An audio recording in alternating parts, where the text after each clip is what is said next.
Hola, buenas tardes. Esperamos un momentito para ver si se ingresan más de sus compañeros y continuamos con la clase.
Porque tú estás en la cámara de todos. Ay.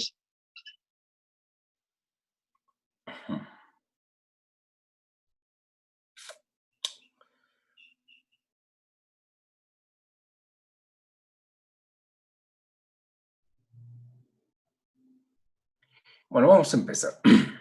Buenas tardes. Continuamos con la clase de trauma facial, que ya prácticamente es el último tema que vamos a ver. Recuerden que ya vimos lo de quirófano, vimos cirugía ortognática, vimos ¿qué más hemos visto? Vimos patología quirúrgica y vimos 3 temas de lo que constituye nuestro programa. Y ahorita estamos viendo lo de trauma facial. Ahorita, con lo que se está viendo, parece ser que posiblemente ingresemos a la universidad hasta junio, ¿eh? Sí va a ser algo que se va a complicar bastante. Se va a complicar bastante, entonces, pues vamos a ver. Yo por lo pronto, pues mientras tengamos la situación de dar clases, pues hasta les sigo dando más. A ver, Hugo, por favor, tu micrófono. Gracias, Hugo. Entonces, dentro de este tipo de situaciones, pues vamos a seguir con la clase, ¿no? Yo, de hecho, ahí tengo todavía bastante de patología quirúrgica, temas, casos diferentes, que los tomo, pero a veces los voy dejando y no los voy incluyendo. Hay algunos que están muy interesantes de resecciones maxilares y mandibulares que vamos a ver también, pero ahorita vamos a terminar lo que sería el de trauma facial, ¿verdad? Se había comentado que dentro de lo que es el traumatismo, nosotros, bueno, hemos dividido en tres segmentos lo que sería el trauma. Trauma de tejidos blandos, que es lo que estamos viendo ahorita, todas las diferentes lesiones y cómo se hace.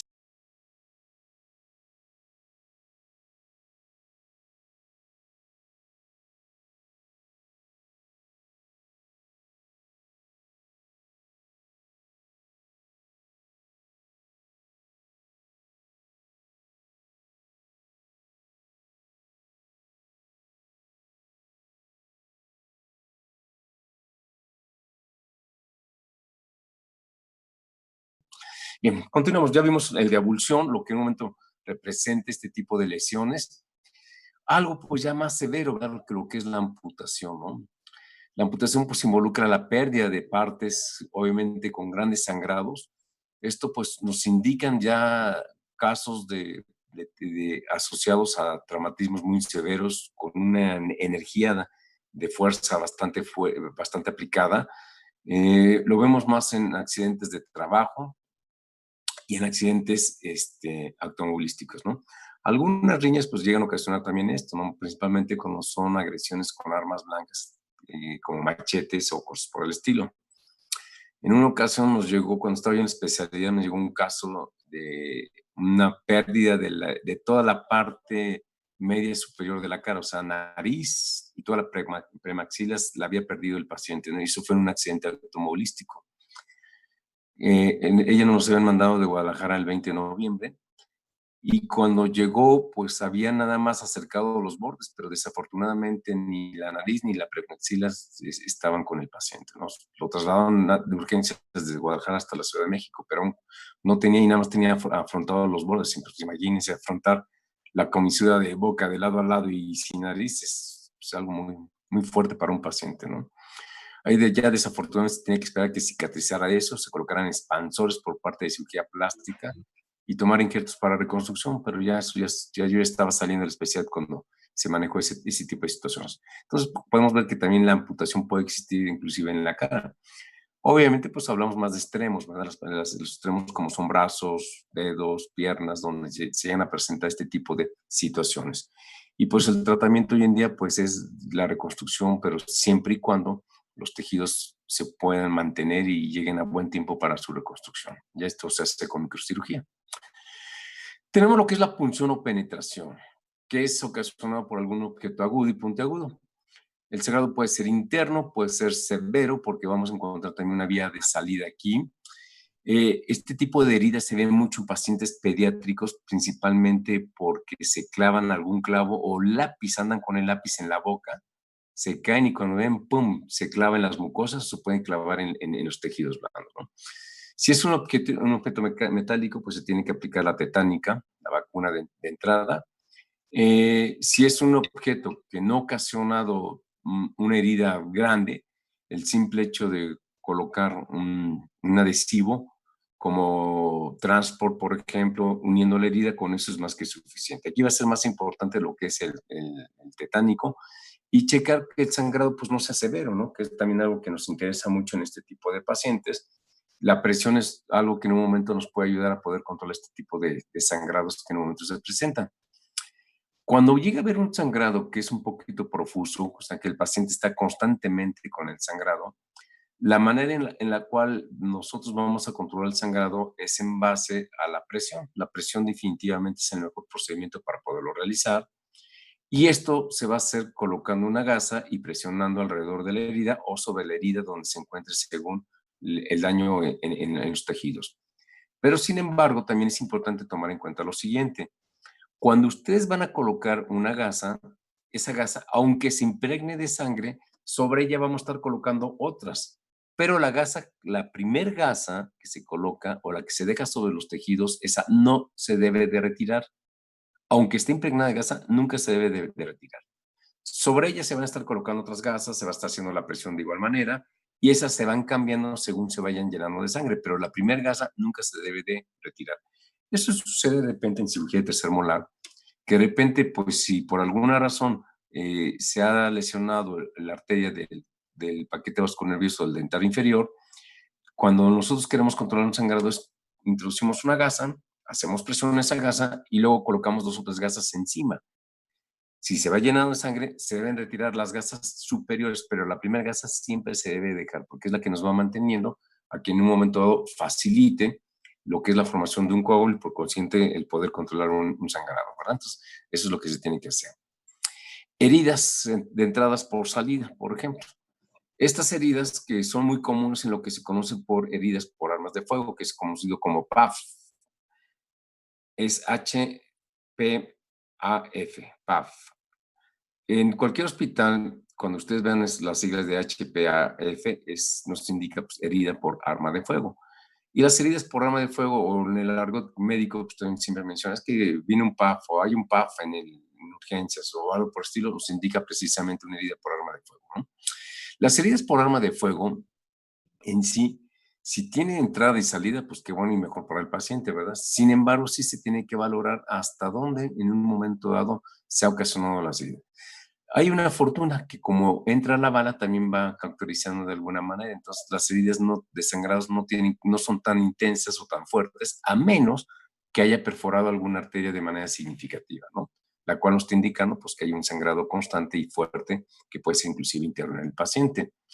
Sin embargo, las lesiones que ocasionan este tipo de heridas, de entrada por salida o el famoso PAP por arma de fuego, solamente se limpia perfectamente bien la herida con un jabón quirúrgico y se puede reconstruir los bordes tratando de afrontarlos lo mejor posible, porque también ha habido pérdida de tejido por la expansión de la bala.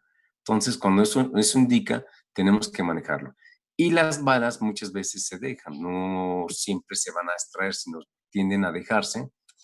Y a mí me ha tocado casos que de repente las dejamos porque, bueno, si la bala está superficial, se retira, pero si está profunda, muchas veces se deja y no pasa nada. Y lo que sí me ha tocado ver en algunas situaciones es que el organismo termina sacando la bala. Una vez tuve un paciente que en una fiesta comenzaron a disparar, le entró la bala lateral, le fracturó la mandíbula, cruzó la mandíbula de abajo hacia arriba del lado izquierdo y la bala se incrustó en los tejidos en lo que era el maxilar, llevándose los premolares superiores del lado derecho, ¿no? También con parte de hueso. Ahí lo que hicimos en este paciente fue entrar, reconstruimos la mandíbula de la fractura y se había perdido una buena cantidad de tejido de mucosa a nivel de premolares. Y lo que hicimos fue sacar la bichat, no la sacamos por completo, y tomamos la bichat como un colgajo, la bichat, cuando las bolas de bichat salen ahí lateralmente, y la suturamos a la mucosa. Después de cerca de un mes, por fenómeno de metaplasia, la bola de bichat se había transformado en mucosa, no igual, pero sí con buenas consistencias. Entonces, bueno, fueron procedimientos que también llegamos a realizar y que de alguna forma, pues, cuando nos sirven como relleno para algunas situaciones como las que le acabo de comentar. Y la bala la dejamos en transcurso de 6 meses, de repente la bala salió por la cara, haciendo un pequeño orificio, pero terminó saliendo. Las cuestiones por aplastamiento. Cuando son por aplastamiento, que también son por trabajo o por accidente automovilístico, pues ahí pueden ser muy diversas y va dependiendo de dónde sea el aplastamiento. Pues ahí desafortunadamente en muchos de los casos terminan ocasionando lesiones importantes en lo que son los tejidos o los órganos internos. Entonces, pues va a depender mucho y son muy dolorosas, deforman mucho los tejidos. Cuando esto llega a ocurrir en cara, porque también lo hemos visto en cara, pues termina con fracturas. Hay una fractura que se conoce como fractura colminuta. Esta fractura colminuta, hagan de cuenta que el hueso estalla en muchos y en pequeños fragmentos, es multifragmentaria, ¿no? Entonces, cuando esto sucede, la mejor forma de tratar este tipo de fracturas por aplastamiento y que involucra los tejidos es un tratamiento conservador. Vamos a ver más adelante que es una fijación intermaxilar en la cual mantenemos a la boca totalmente cerrada y cuando las fracturas de huesos son colminutes por esta situación es la mejor manera de poderlas tratar.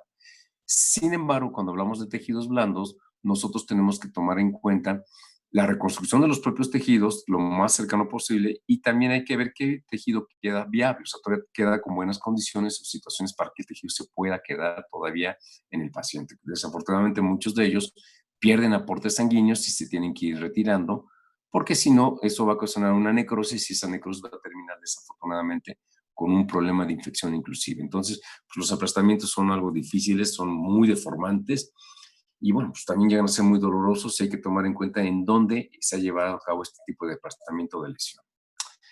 El empalado, que es muy parecido a lo que, a lo que serían las lesiones por punciones, pero sin embargo el empalado también es una penetración de lo que involucra los tejidos. Esto puede presentarse mucho en los niños, también asociado con lápices, con plumas, y cuando esto sucede, nosotros tenemos que tomar en cuenta que a veces el hecho que un objeto esté penetrado en un tejido blando puede estar ocasionando una perforación de alguna arteria, pero el simple hecho que el objeto esté ahí adentro puede estar cohibiendo la hemorragia. Entonces, cuando en un momento dado se va a extraer este tipo de elemento que está dentro de los tejidos blandos, se tiene que hacer con mucho cuidado porque en el momento que se retire puede ocasionarse una hemorragia sumamente severa. En algunos casos extremos en el cual sí se sospecha que esté una arteria involucrada, inclusive antes de retirar el objeto se hace un corte paralelo a él o siguiendo el mismo trazo de lo que sería el objeto, ¿no? O sea, si aquí tenemos esto, se hace un corte aquí directamente sobre la piel. ¿Para qué? Para llegar y hacer una disección lateralizada al objeto. Con el objetivo de hacer esta disección lateralizada sobre el objeto es ver si encontramos alguna arteria que esté involucrada.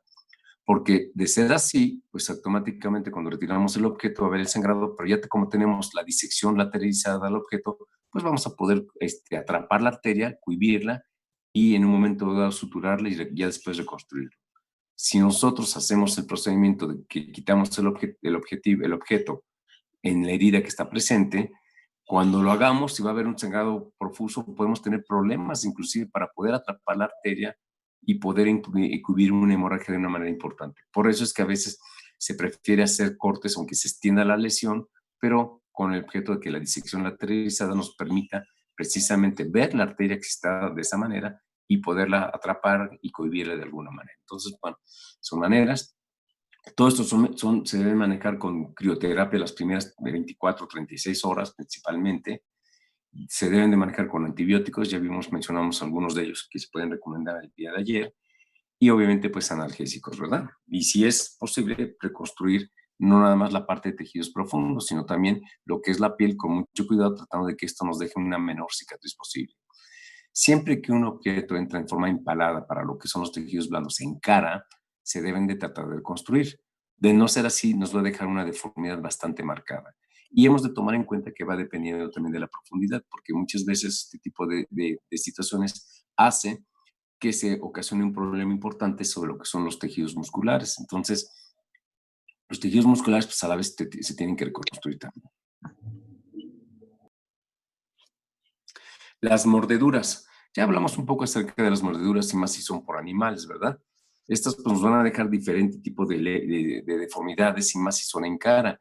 Nos ha tocado ver que inclusive los perros llegan a ocasionar mordeduras en los niños, ¿no? Y a veces arrancan pedazos de lo que es el labio y eso pues ya deja unas deformidades sumamente fuertes en los pacientes, ¿no? Entonces, una recomendación siempre es que un animal, pues es un animal, sea como sea, le tenemos todo el cariño, pero en algunas situaciones pueden ser bastante agresivos, y más si se dejan con los niños. Entonces, pues sí, una recomendación que yo les puedo dar, porque he visto muchos casos de ataques de perros, principalmente a niños, y las lesiones que dejan sobre los niños pues, son bastante marcadas, ¿no? Inclusive con pérdida de segmentos del labio ante la mordedura. Y hemos mencionado que si en un momento pues, tenemos los tejidos, antes las mordeduras se dejaban o se suturaban o se dejaban que cicatrizaban por segunda intención. ¿Qué es esto? Que la segunda intención es que se deja la herida abierta. Y la herida abierta, pues ya después va cicatrizando poco a poco, ¿no? Sin embargo, hoy en día ya no se manejan de esa manera, sino lo que se hace es que se lava perfectamente bien la herida con jabón quirúrgico, se realiza un tallado con cepillo para lo que es la parte profunda. Y antes de que suturemos, dejamos el tejido inmersivo durante unos 5 o 10 minutos en una solución de tetracyclina para tratar de eliminar la mayor cantidad de bacterias que en un momento se involucran, ¿no? Bueno, les comentaba yo también que las mordeduras, ya sea de humanos o de animales, pues ambas son consideradas como elementos de contaminación o muy contaminadas. Pero sin embargo, una vez que ya se hace toda la asepsia de la zona, entonces ya se reconstruye por sí misma. De igual manera que cualquier otro tipo de lesiones, si vemos que hay puntas o tejidos que están sufriendo, pues se tienen que cortar si no están teniendo el aporte sanguíneo adecuado. Aquí también se tiene que aplicar la tetánica, se tiene que marcar con antibióticos. Aquí los antibióticos tienen que ser más enfocados a los anaerobios. Entonces aquí podemos utilizar clindamicina, podemos utilizar un levofloxacino, porque también se involucra mucho lo que es un enterococo fecalis y más en los animales. Entonces, para el fecalis tenemos 2 antibióticos muy buenos. Uno es el levofloxacino y otro es la cefuroxima, que podemos manejarla también para este tipo de casos.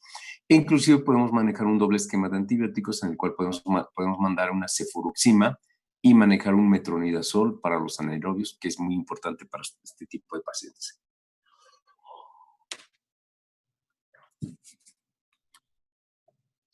Aquí tenemos una serie de manuales. Nada más esto lo vamos a pasar muy rápido, como menciono, control de la hemorragia, la presión manual, que es la manera en cómo se controla. Debilitamiento cuando se tienen que eliminar los tejidos que en un momento se ven como necróticos o contaminados, ¿verdad? También nos indican retirar lo que es cuerpos extraños como vidrios, como piedras, que cuando están relacionados con traumatismos automovilísticos principalmente. Entonces, pues se lava con solución fisiológica de 0.9%. Aquí mencionaban que algunos dejan la herida abierta y hacer un cierre por segunda intención. En sí, yo les comento que eso ya no es tan así, sino ya mejor se prefiere suturar casi ya todas las heridas y obviamente a menos que esa herida ya llegue con días y que el paciente venga supurando pus, ¿no? Ya si viene supurando pus, definitivamente no es adecuado suturar, sino nada más es manejar la infección como tal, inclusive hasta poder colocar un drain para que esté cicatrizando y esté con buena situación de eliminar el proceso infeccioso, ¿no? Aquí nos hablan siempre mucho de debridar los tejidos, o sea, debridar es quitar lo que no se vea que esté necrosado, que no esté en buenas condiciones. Siempre lavar mucho con solución fisiológica, con los antibióticos que les había yo mencionado, ¿no? El tozoide tetánico, lo que sería los antibióticos, y cuando son mordidas por animales, pues también se tiene que manejar también lo que sería la vacuna antirrábica, cuando es una mordedura por animales, ¿no? Cuando se llegan a encontrar este tipo de situaciones.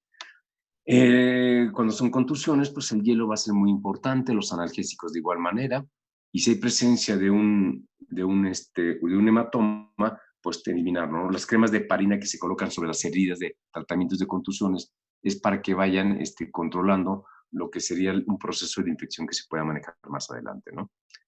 También las heridas sucias, pues se tienen que lavar mucho con jabón quirúrgico, el tozoide titánico se tiene que involucrar de alguna manera, y estas ya sean heridas que sean limpias, contaminadas, como pueden ver, siempre se recomienda lo que es el tejido, el tozoide tetánico. Bien, vamos a ver, eso es lo que veríamos si se manejaría con las diferentes heridas de tejidos blandos. Vamos a comenzar con lo que es el traumatismo craneoencefálico. A nivel hospitalario, siempre se van a ver y se va a colocar como un TCE. El TCE, que es traumatismo craneoencefálico, son las siglas con las cuales siempre que ustedes lean un expediente y vean un TCE, nos involucra lo que es el traumatismo craneoencefálico. Y las lesiones sobre lo que es la bóveda craneana pues pueden ser diversas y eso también puede ocasionar diferentes tipos de efectos y principalmente tipos de hematomas o hemorragias internas que obviamente van a involucrar lo que sería el estado de vitalidad y de funcionamiento cerebral. Sin embargo, cuando nosotros comenzamos a ver esto, tenemos que ver que tenemos principalmente tres elementos. Uno es el traumatismo craneoencefálico como tal, otro sería la conmoción y otro es la contusión cerebral. Les dejo que escriban, por favor, durante algunos minutitos para que copien las definiciones de estas. No se aprecia mucho su pantalla completa. No se aprecia. A ver, vamos a ver. Así, ándele, así. Ahí está bien, es que y se me modificó un poquito esta situación, pero ahorita se lo soluciono mejor para que tengamos. tener bien toda esta.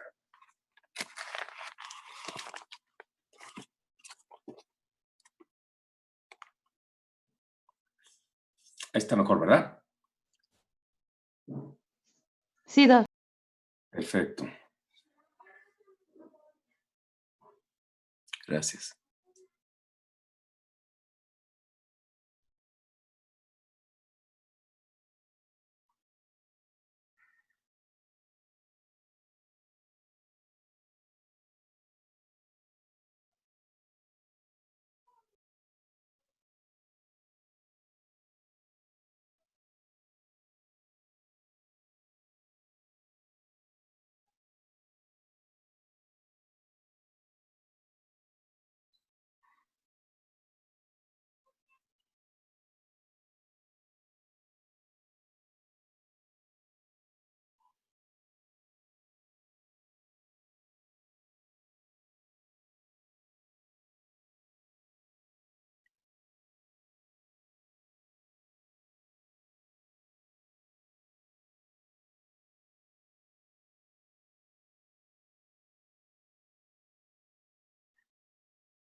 Bien, continuamos. Entonces, bien, cuando nosotros vemos que el paciente ha tenido algún tipo de traumatismo en cráneo, en cabeza, ¿verdad? Se van a determinar tres conceptos. Uno es la conmoción y prácticamente en los tres el paciente va a perder el estado de alerta. El estado de alerta es que el paciente se desmaya, por consiguiente, ¿sí? Sin embargo, dentro de los signos que en un momento nos pueden comenzar a determinar algún tipo de lesión o daño cerebral que vaya a tener nuestro paciente, después de la pérdida de alerta, es comenzar a valorar los signos neurológicos que puedan tener. ¿Cuáles son ellos? Por ejemplo, vómito. Hay una situación que se conoce como vómito en proyectil, en el cual el paciente a los pocos minutos o horas prácticamente comienza a vomitar de una manera agresiva, saca vómito, pero de una manera fuerte. Es lo que se conoce como vómito proyectil. Eso nos está indicando que nuestro paciente ha tenido algún tipo de lesión o importancia. Otra de las cosas que se tienen que valorar es el reflejo pupilar, que en un momento dado siempre va a ser importante que las pupilas reaccionen en miosis y midriasis. Si llega a haber algún tipo de daño, las pupilas se quedan dilatadas. Eso obviamente nos está indicando que hay un daño muy importante a nivel de cerebro del paciente, ¿sí? Otra situación que tenemos que valorar son los sangrados. Si este sangrado se encuentra, por ejemplo, en el paladar blando, se ve un hematoma en el paladar blando, nos está indicando que hay un traumatismo en la base posterior del cráneo. Si hay una hemorragia en los conductos auditivos, nos está indicando que hay un traumatismo en el paladar medio, digo, en la base media del cráneo. La base posterior sería el hematoma a nivel de paladar blando. Si hay sangrado a nivel de oído, nos está indicando que hay un traumatismo importante a nivel de lo que sería el piso medio del cráneo. Y esto nos indica que tenemos que valorarlo. Sin embargo, pues la conmoción es prácticamente lo que uno se llega a presentar, hay pérdida de alerta del paciente. Y aquí es muy importante la ubicación en las tres esferas, ¿verdad? Lo que se conoce como tiempo, espacio y persona. Tenemos que ver el paciente, preguntarle cuál es la fecha, en qué año está viviendo, qué día es, quién es él, quiénes son sus familiares, qué personas reconoce. A lo mejor muchas veces se pregunta quién es el presidente de la República para que esté consciente de la persona, de las personas. Y el espacio es que debe identificar perfectamente bien dónde se encuentra, ¿no? Dónde vive, cómo es su casa, detalles por el estilo. Si este paciente nos está indicando que tenemos algún problema con la identificación de las tres esferas, pues estamos hablando ya de entonces que probablemente nuestro paciente ya se encuentre con una contusión cerebral. Y la contusión cerebral ya nos va a indicar que hay un daño. Una de las situaciones que en un momento se presentan ya de un daño importante a nivel de cerebral después de un traumatismo es que el paciente no pueda tener movimiento en alguna de las extremidades. O bien, algo que común se presenta posterior a un trauma es lo que se conoce como un daño a un tercer par, en el cual el paciente, en primer lugar, el párpado va a estar caído. Se conoce esto como ptosis palpebral. El párpado se encuentra caído, el paciente no lo puede levantar y los movimientos oculares están totalmente fuera de posición de lugar. El paciente no mueve bien su ojo en cualquier situación. La pupila tiende a estar más dilatada en este tipo de situaciones, pero el paciente está íntegro en lo que son sus demás funciones cerebrales y sus demás funciones. Y ya lo que nos habla el traumatismo craneoencefálico, pues ya nos habla de hemorragias internas inclusive, nos habla inclusive con pérdida de masa encefálica en algunos de los casos, por ejemplo, cuando son accidentes más, por ejemplo, en moto, los accidentes de moto son bastante severos, sino cuando llevan casco. A mí me ha tocado ver muchas lesiones de trauma craneoencefálico y con pérdida de masa encefálica, entonces pues sí son bastante complicados, ¿no? Oye, Fortuna.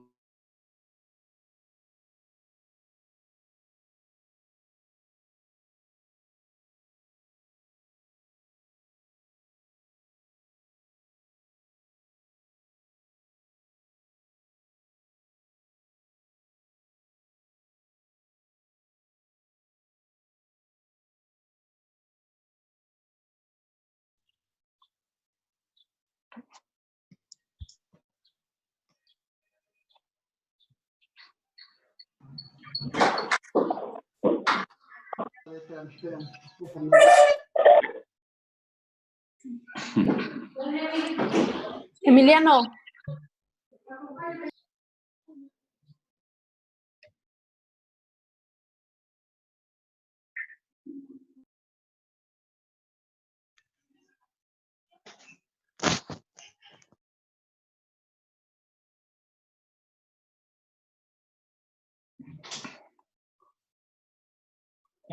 ¿Qué pasó, mijo?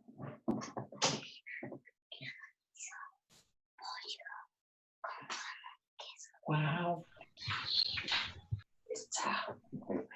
Bueno, sí, acuérdense que la plataforma me bota a los 30 minutos, pero pues nos metemos luego en forma inmediata, ¿verdad? Entonces mencionaba yo que dentro de lo que es el traumatismo craneoencefálico, pues es una entidad que inclusive pues llega a tener pérdida de masa encefálica en muchos de los casos. Yo cuando estuve rotando en neurocirugía allá en el 20 de noviembre, pues me tocó entrar mucho a quirófano para manejar.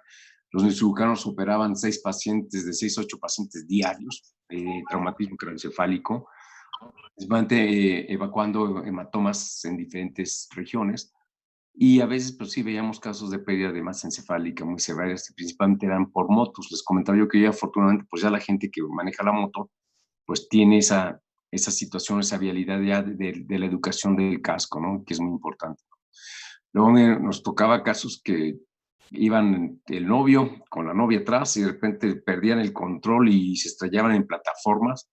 El novio alcanzaba a agachar la cabeza con un traumatismo muy severo, pero a veces la novia tenía con el degollamiento de la cabeza, ¿no? Entonces, pues sí, las motos, a mí me encantan las motos, pero sí hay que respetar una moto, ¿no? A quien le guste la moto, sí le recomiendo que tenga mucho cuidado y nunca hay que faltarle un respeto a la moto. Quien sabe manejar moto sabe respetar la moto y eso es muy importante. Entonces, pues ahí vemos mucho este tipo de lesiones a nivel cerebral, por motos principalmente, ¿verdad?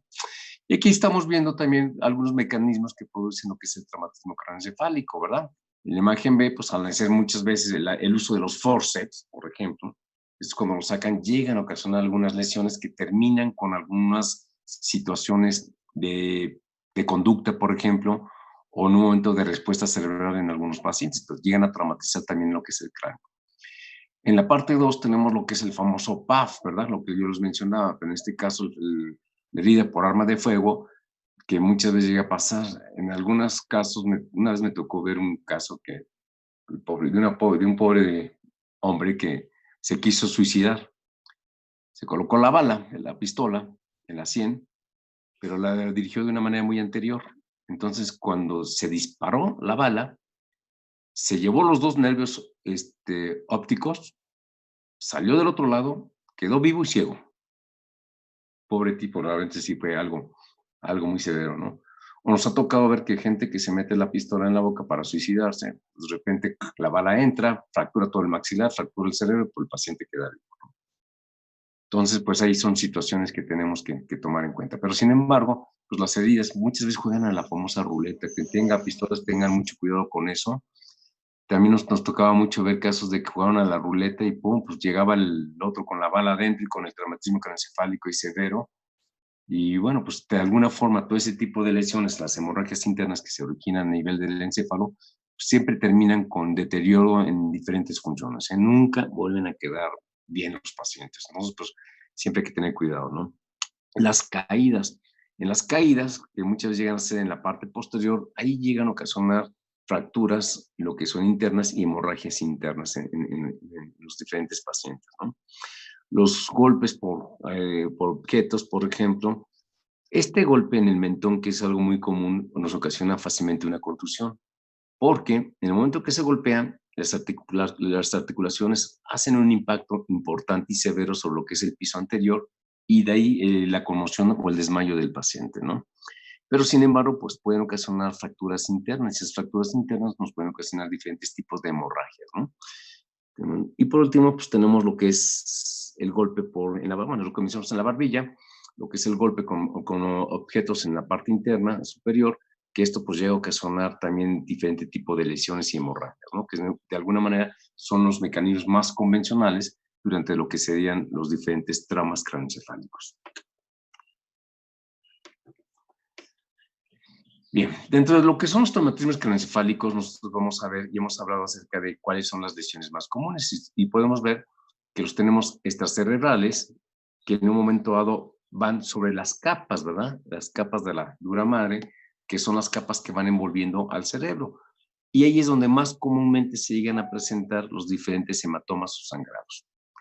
Para eso, pues tenemos lo que sería la aranoides, tenemos la epimane, y este tipo de capas nos pueden ocasionar sangrados que si la encontramos sobre la capa subdural, puede ser un hematoma subdural, extradural, cuando en un momento está sobre la epimane, y lo que es la subaranoidea, ¿no? Que se encuentra sobre la capa aranoidea por abajo de ella, que son las capas que en un momento dado, recordemos, que van a estar envolviendo, o son las capas de la dura madre que envuelven a lo que es el cerebro.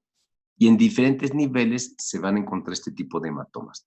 Entre más profundo un hematoma, más compresión va a haber sobre el cerebro y más respuesta va a haber en contra acerca de él. Sin embargo, cuando el traumatismo tiene que ser un poco más severo y más importante, pues podemos encontrar inclusive desde una hemorragia intracerebral, que obviamente inclusive esta puede ser mortal para un paciente. Pero otro tipo de lesiones que en un momento nos van a dejar son los edemas, o sea, la inflamación de lo que es el cerebro. Cuando llegamos a tener un edema, una contusión que son lesiones internas en el cerebro, Ariana, por favor, tu micrófono. Te lo encargo, Ariana. Gracias. Entonces, dentro de lo que son este tipo de contusiones o edemas internos, siempre llegan a ocasionar situaciones importantes.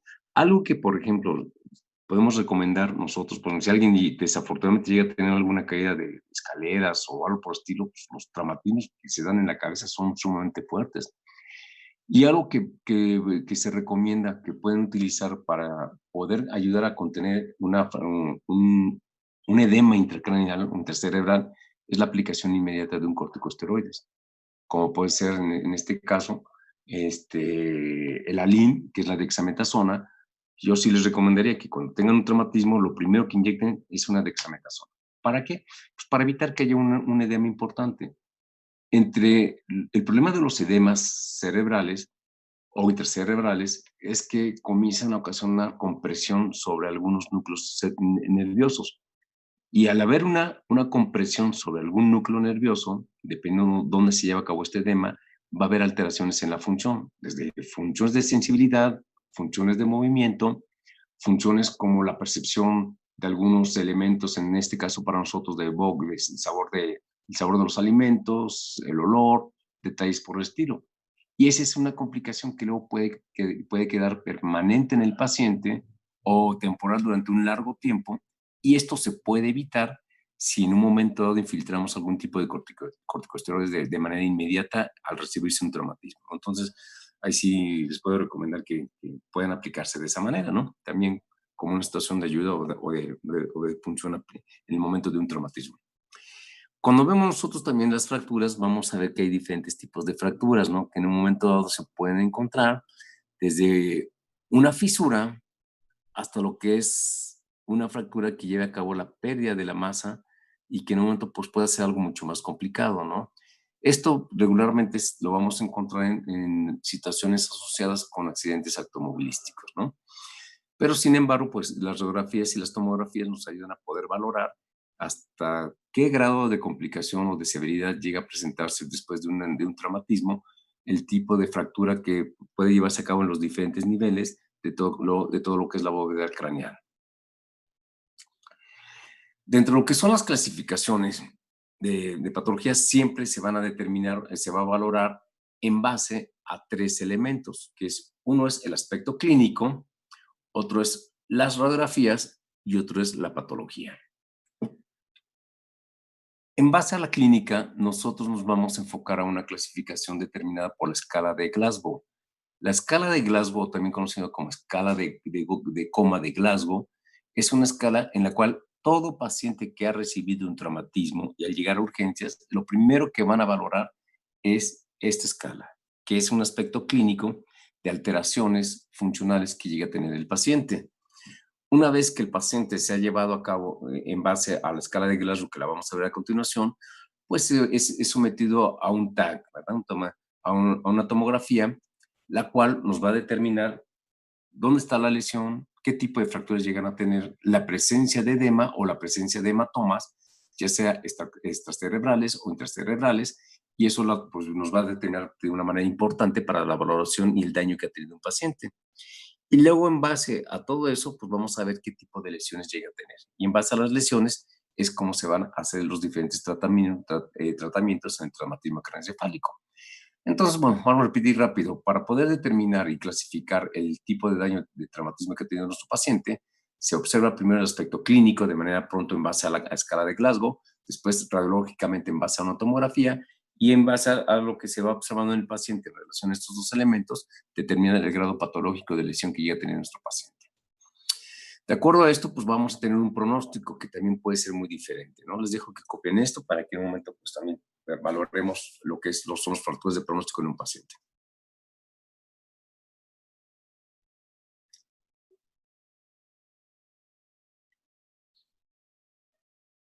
Doctor, ¿podría alejar un poco la cámara? Es que no se ve completa la pantalla.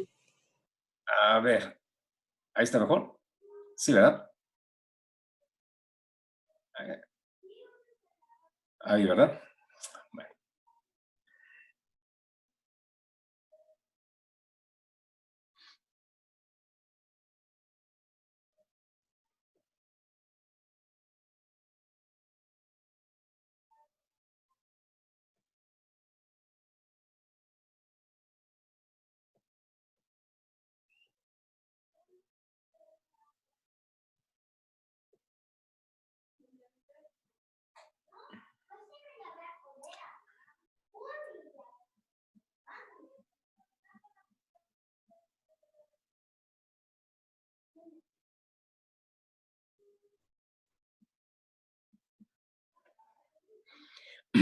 Bien, dentro de lo que son algunos factores para determinar un cierto pronóstico de lo que en un momento puede llevarse a cabo con nuestro paciente, tenemos de tomar en cuenta los siguientes elementos. La puntuación de la escala de Glasgow, que la vamos a ver ahorita.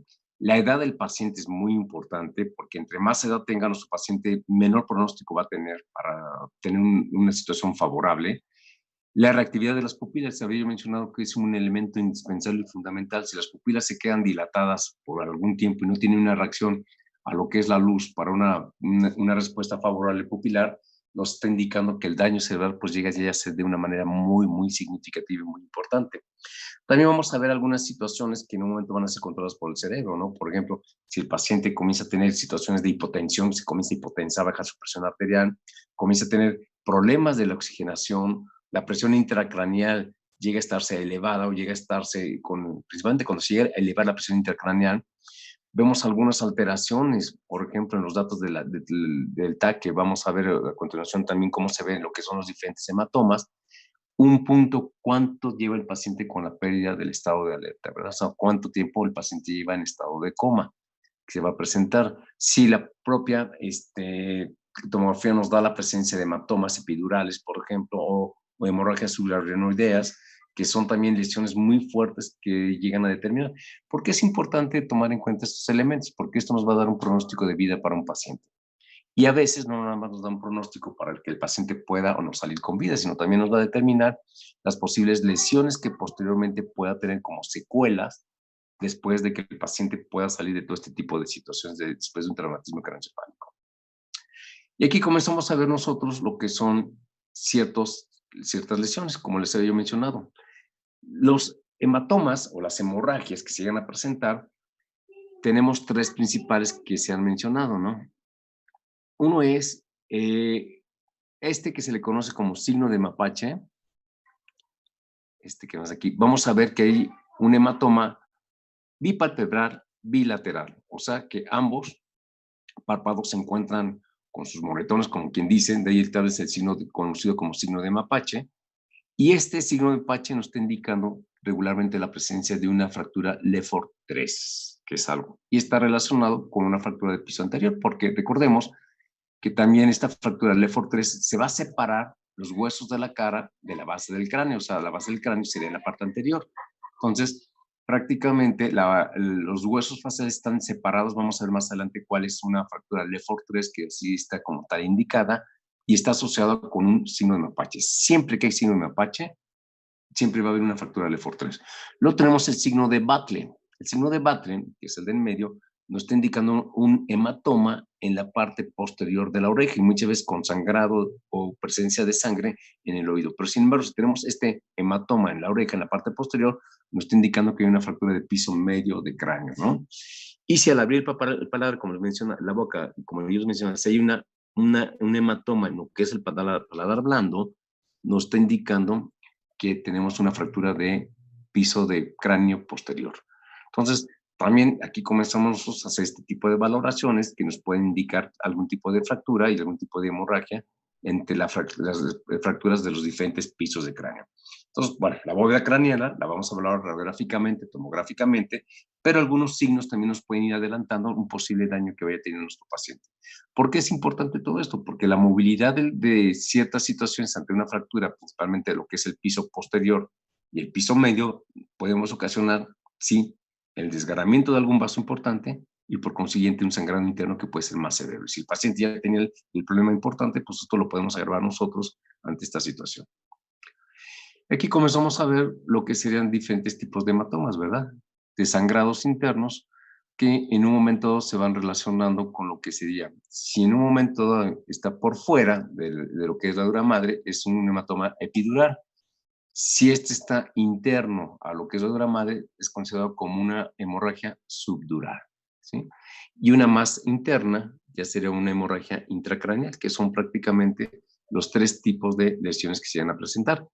El problema de todo esto no nada más es la presencia de la hemorragia, sino se tiene que valorar el grado de hemorragia que está presente y en un momento dado la compresión que se va ocasionando sobre el cerebro. Y en base a esa compresión también son los daños cerebrales y funcionales que se van llevando a cabo. Por eso es muy importante que en la tomografía se pueda determinar si ese tipo de sangrado, esa hemorragia o ese hematoma que está presente, qué tipo de nivel va a estar presentando. Definitivamente el más tranquilo, el que no ocasiona tanto problema, es el epidural, ¿verdad? Porque está más superficial, su drenaje es mucho más sencillo, bueno, obviamente para los nervios cercanos es más sencillo, con mejor resultado y menos daños al paciente. Y ya cuando comienza a haber un hematoma subdural, también tiene que ser más sencillo para ellos, pero los subdurales también se van a caracterizar porque son más grandes, los hemorragias son más grandes y por consiguiente de mayor extensión.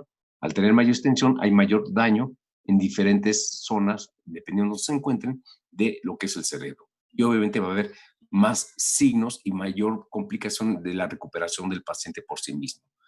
Sin embargo, cuando llegamos a tener una hemorragia intracerebral o intracraneal, ahí sí es mucho más peligroso y muchos pacientes al tener este tipo de hemorragias internas, desafortunadamente pues no llegan a sobrevivir, ¿no?